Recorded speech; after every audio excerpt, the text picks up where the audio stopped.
Pour l'Émirat, qui est un paradoxe en la matière. D'un côté, des efforts sont faits en matière de transition énergétique, notamment avec de gigantesques centrales solaires. De l'autre, le pays reste l'un des plus grands producteurs de pétrole, donc, et ses habitants produisent énormément d'émissions, 4 fois plus que les Français, par exemple. Reportage de nos envoyés spéciaux, Julien Erard et Pauline Bensassi.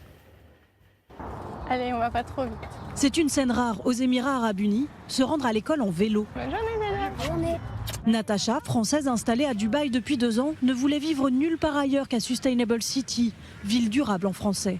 C'est la seule résidence où finalement on a l'impression de vivre dans un parc, dans la nature. Le petit étang ici avec l'eau qui est recyclée, c'est l'eau des douches et des toilettes finalement qui est nettoyée, qui est réutilisée. L'idée c'était vraiment d'en faire un quartier exemplaire sur le plan écologique.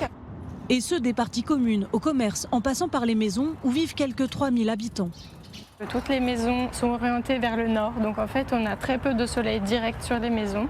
On a aussi des fenêtres qui réfléchissent la lumière du soleil et des murs qui sont très isolés. Du coup on a besoin de très peu d'énergie pour refroidir la maison en été. Et partout sur les toits, des panneaux solaires. Et on produit notre propre électricité. Car au pays de l'or noir, le soleil règne avec son inépuisable énergie captée par ces panneaux photovoltaïques posés en plein désert. On a installé sur une surface de plus de 20 km², c'est l'équivalent de 3000 terrains de football. Ce parc solaire géré par EDF Renouvelable vient tout juste d'être inauguré. C'est le plus grand projet solaire au monde. Ça vous inspire quoi quand vous voyez ça? Et ouais, on travaille pour le futur, donc on est fiers.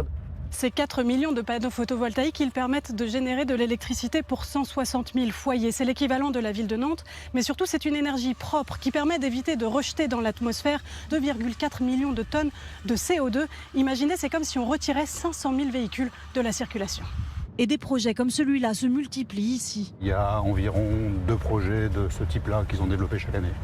Depuis 4-5 ans maintenant. En ce moment, c'est la plus forte dynamique dans le monde en termes de développement des énergies renouvelables. En 50 ans, les Émirats prévoient de mettre sur la table 140 milliards de dollars pour financer les énergies renouvelables. C'est beaucoup, mais c'est aussi très peu comparé à la somme que le pays continue d'investir dans les énergies fossiles, 600 milliards de dollars par an. Le futur sans pétrole ou sans gaz, ce n'est donc pas pour maintenant. La sobriété non plus. Exemple dans ce centre commercial où l'une des attractions phares est cette station de ski intérieure, la plus grande du monde. Et premier constat, le choc thermique est réel. Il fait combien ici?